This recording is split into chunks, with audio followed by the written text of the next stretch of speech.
नमस्कार, फाइटर समाचार में आपका स्वागत है। पेश आज 13 मार्च शाम 7 बजे राजस्थान की खास खबरें।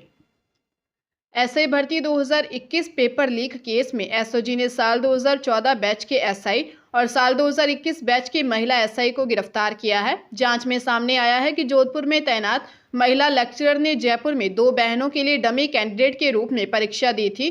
दोनों बहनों का भाई एसआई है। वर्तमान में वह भरतपुर एसपी ऑफिस में तैनात है। इसी ने डमी कैंडिडेट बिठाने का षड्यंत्र रचा था। एसआई परीक्षा में महिला लेक्चरर ने पहले दो बहनों और फिर अपने लिए अलग अलग नाम से पेपर दिया और तीनों में पास हो गई। लेक्चरर वर्षा ने आरपीए जयपुर में ट्रेनिंग सेंटर ज्वाइन नहीं किया, जबकि दो बहनों ने ज्वाइन कर लिया था। एसओजी का मानना है कि जगदीश ने न केवल अपनी बहनों को सब इंस्पेक्टर बनाने के लिए डमी कैंडिडेट बिठाया था, बल्कि उसने और भी लोगों के लिए भी डमी कैंडिडेट की व्यवस्था की थी। बीकानेर के छतरगढ़ थाना क्षेत्र में जमीन के फर्जीवाड़े का मामला सामने आया है। पिछले 5 साल में 6000 बिघा जमीन फर्जी लोगों के नाम कर दी गई। इससे सरकारी खजाने को करीब 300 करोड़ रुपए का नुकसान हुआ है।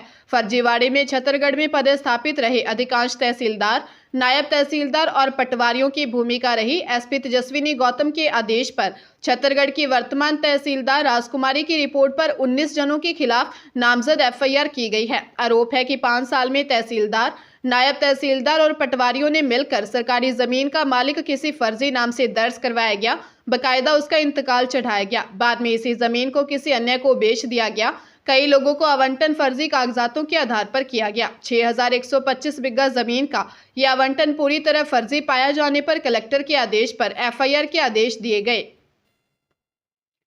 सीकर स्थित खाटू श्याम जी का लक्खी मेला 21 मार्च तक चलेगा।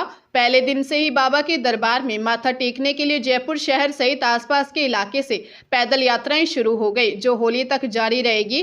पद यात्राओं के शुरू होने के साथ ही यात्रियों की सेवा के लिए भंडारे लगने शुरू हो गए हैं। इसमें शाम भक्त जगह जगह खाने पीने सहित मेडिकल की भी सेवाएं दे रहे हैं। हर साल फाल्गुन मास की एकादशी को बाबा खाटू श्याम जी का जन्मोत्सव मनाया जाता है। इस बार बाबा श्याम का जन्मोत्सव 20 मार्च को मनाया जाएगा। 21 मार्च को द्वादशी के दिन प्रसादी का भोग लगेगा। इस विशेष मौके पर राज्य के कोने कोने से भक्तजन पद यात्रा से खाटू श्याम धाम के लिए प्रस्थान कर चुके हैं। वही राजधानी से भी हजारों की संख्या में यात्री धर्म ध्वजा के साथ भजन संकीर्तन करते हुए पद यात्रा से खाटू धाम पहुंचेंगे। जालोर जिले के सांचौर में तेज रफ्तार कार आगे चल रहे डंपर में घुस गई। हादसे में कार सवार चाचा भतीजे की मौके पर ही मौत हो गई। एक बालक की हॉस्पिटल में मौत हो गई। हादसा सांचौर के कारोला फांटा के पास NH 68 पर हुआ। टक्कर के बाद डंपर चालक मौके से भाग गया। हादसे में डैडवा निवासी 35 वर्षीय ओम प्रकाश बिश्नोई, उसके बेटे अनिल और भतीजे 12 वर्षीय नरेश बिश्नोई की मौत हो गई। पुलिस के अनुसार ओम प्रकाश की सास गुजरात के डीसा में भर्ती है। ओम प्रकाश को सास से मिलने जाना था। इसके चलते वह दोस्त की गाड़ी मांग कर ले आया और डीजल भरवाने के लिए कारोला से पेट्रोल पंप पर गया था। बेटा अनिल और भतीजा नरेश भी साथ थे। तीनों कारोला से गाड़ी में तेल भरवाकर वापस डैडवा घर जा रहे थे। पेट्रोल पंप से मात्र 200 मीटर दूर कार आगे चल रहे डंपर में घुस गई। हादसे में कार चला रहे ओम प्रकाश और उसके भतीजे नरेश की मौके पर ही मौत हो गई।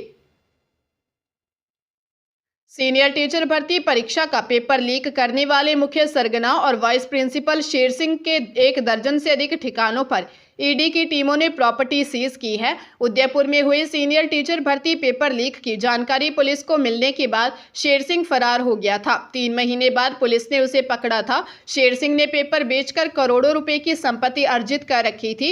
ईडी ने दिल्ली और जयपुर में संपत्ति को सीज किया। ईडी से मिली जानकारी के अनुसार ईडी की टीमें शेर सिंह की अजमेर, उदयपुर, झालावाड़, बगरू सहित प्रॉपर्टी पर पहुंची, जहां पर संपत्ति को सीज करने, प्रॉपर्टी पर ईडी के बोर्ड और नोटिस लगाने सहित निगम और जेडीए में दर्ज संपत्ति पर ईडी नोटिस होने की जानकारी देने का काम किया गया।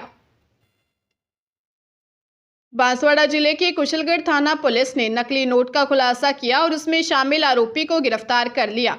आरोपी कुशलगढ़ निवासी 56 साल के वाहिद महाराज उर्फ अब्दुल वाहिद को गिरफ्तार कर उससे 3 लाख असली और 5.5 लाख नकली नोट बरामद किए गए। मामले में अहमदाबाद के वटवा निवासी अभी कुमार ने रिपोर्ट दी थी। पुलिस टीम को पता चला कि आरोपी कुशलगढ़ के वार्ड 14 में रहता है। टीम ने मौके पर पहुंचकर उसे डिटेन कर लिया। पुलिस पूछताछ में आरोपी ने बताया कि उसका दोस्त हरीश बैरागी निवासी धार MP उसके पास ग्राहक भेजता है। इसके बाद आरोपी वाहिद उसके चेले भरत और नीरू कटारा के घर ले जाते। वह रात को ग्राहक को बुलाते, वहां फिर ग्राहक से असली रुपए ले लेते और कमरे में कम उजाला रखते। फिर पर्दे के पीछे से छिपकर नकली नोट गिनाते थे। पुलिस ने एक आरोपी को गिरफ्तार कर लिया है। हरियाणा के पानीपत शहर की साई कॉलोनी में पति ने पत्नी की हत्या कर दी। दरअसल आरोपी पति शराब पीने का आदी है, जो अपनी पत्नी से शराब के लिए रुपए मांग रहा था। रुपए नहीं देने पर उसने पत्नी की हत्या कर दी और वहां से फरार हो गया। चांदनी बाग थाना प्रभारी इंस्पेक्टर राकेश कुमार का कहना है कि मृतक महिला के भाई के बयान के आधार पर पति के खिलाफ हत्या का केस दर्ज कर लिया है। आरोपी को निम्बरी गांव के पास से गिरफ्तार कर लिया। शिकायत में गगनदीप ने बताया कि वह एकता विहार कॉलोनी का रहने वाला है। उसकी बहन 41 वर्षीय पारुल, पत्नी अजय निवासी साई कॉलोनी ने अपने परिवार सहित रहती थी। वह 2 बेटों की मां थी। उसके पास भांजे पारस ने उसे फोन कर बताया कि पिता मां के साथ झगड़ा कर रहे हैं। जब वह पहुंचा तो उसकी बहन घायल थी। उसे अस्पताल ले गए, जहां उसको मृत घोषित कर दिया। अलवर के लक्ष्मणगढ़ कस्बे में बावड़ी के पास RBL फिनसर्व प्राइवेट बैंक के कर्मचारी पर फायरिंग कर बाइक सवार एक बदमाश 1,26,000 रुपये लूट ले गए। पुलिस मौके पर पहुंची और बदमाशों का सुराग नहीं लगा है। RBL फिनसर्व में कर्मचारी नरेश निवासी रामबास ने बताया कि वह ग्रामीण इलाके से रुपए कलेक्शन करता है। वह लक्ष्मणगढ़ क्षेत्र के गांव जोनेखेड़ा, दीवली, शहदका से रुपए लेकर बाइक पर मालाखेड़ा रोड की ओर जा रहा था। बावड़ी के पहले ही उसके पीछे से आ रहे बाइक सवार 2 जनों ने पहले बाइक को टक्कर मार दी, जिससे वह गिर गया। जैसे बदमाश रुपए का बैग छीनने लगे, नरेश ने बैग को दूर खेत में फेंक दिया। तब आरोपियों ने पीड़ित पर फायर कर दिए। इसके बाद बदमाश बैग लेकर फरार हो गए। पुलिस बदमाशों की तलाश कर रही है। पंजाब के स्कूलों में इस बार अप्रैल में शुरू होने वाले सेशन में शिक्षकों व मुलाजिमों की कमी नहीं रहेगी। शिक्षा विभाग ने जून महीने की जगह मार्च में ही मुलाजिमों की ट्रांसफर का फैसला लिया है। इच्छुक अध्यापक, कंप्यूटर फैकल्टी व नॉन टीचिंग स्टाफ 19 मार्च तक ट्रांसफर के लिए ऑनलाइन आवेदन कर पाएंगे। हालांकि ट्रांसफर के लिए 1 साल की ACR भी देखी जाएगी। शिक्षा मंत्री हरजोत सिंह ने खुद सोशल मीडिया पर इस बारे में जानकारी दी। वहीं उन्होंने कहा कि ऑनलाइन ही सारी प्रक्रिया होगी, ऑफलाइन आवेदन मंजूर नहीं किए जाएंगे।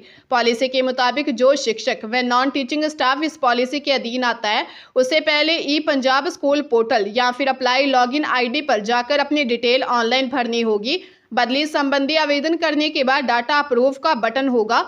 वहीं अधूरे या गलत जानकारी वाले केसों पर विचार नहीं होगा।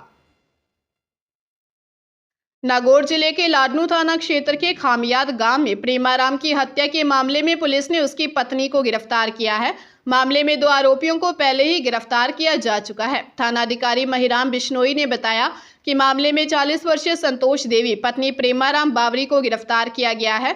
उन्होंने बताया कि मृतक प्रेमाराम का पहले अपहरण किया गया, जिसे पत्नी संतोष देवी की भूमिका थी। अपहरण के बाद उसकी हत्या कर दी गई थी। मामले में प्रेमाराम के भाई ने लाडनू पुलिस थाने में ससुराल पक्ष पर अपहरण कर हत्या करने का मामला दर्ज करवाया था। कॉल डिटेल्स व पूछताछ के आधार पर पत्नी को गिरफ्तार कर लिया। घटना की वजह गृह कलेश थी। घर में पत्नी के साथ आए दिन मारपीट होने की वजह से यह कदम उठाया गया। फिलहाल मामले की जांच की जा रही है। पंजाब में होशियारपुर के कस्बा टांडा उड़मुड़ में 2 साल पुराने हत्या का प्रयास केस में गवाही देने वाले परिवार पर करीब 1 दर्जन से ज्यादा हमलावरों ने जानलेवा हमला कर दिया। जिस घर पर हमला हुआ उस घर में 11 मार्च की शादी थी। टांडा उड़मुड़ के गांव रानी पिंड के रहने वाले जसविंदर सिंह ने पुलिस में कहा कि उनके घर में बेटे मनिंदर की शादी थी। इसी के चलते घर में काफी मेहमान आए हुए थे। बीते दिन रोजाना की तरह पूरा परिवार घर के आंगन में बैठा हुआ था। शाम को 1 दर्जन हमलावरों ने पथराव शुरू कर दिया। घटना के वक्त परिवार घर के आंगन में बैठकर शादी में मिला शगुन गिन रहा था। आरोप है कि आरोपियों ने हमला करते वक्त घर के अंदर हवाई फायर भी किए। घटना में दुल्हा और उसके पिता बुरी तरह से जख्मी हुए हैं। परिवार ने गांव के ही रहने वाले सुरजीत सिंह और उनके बेटे मनदीप सिंह, दलवीर सिंह, अमरीक सिंह, गुरनेक सिंह और मनदीप सिंह के खिलाफ टांडा थाने में रिपोर्ट दर्ज करवाई है।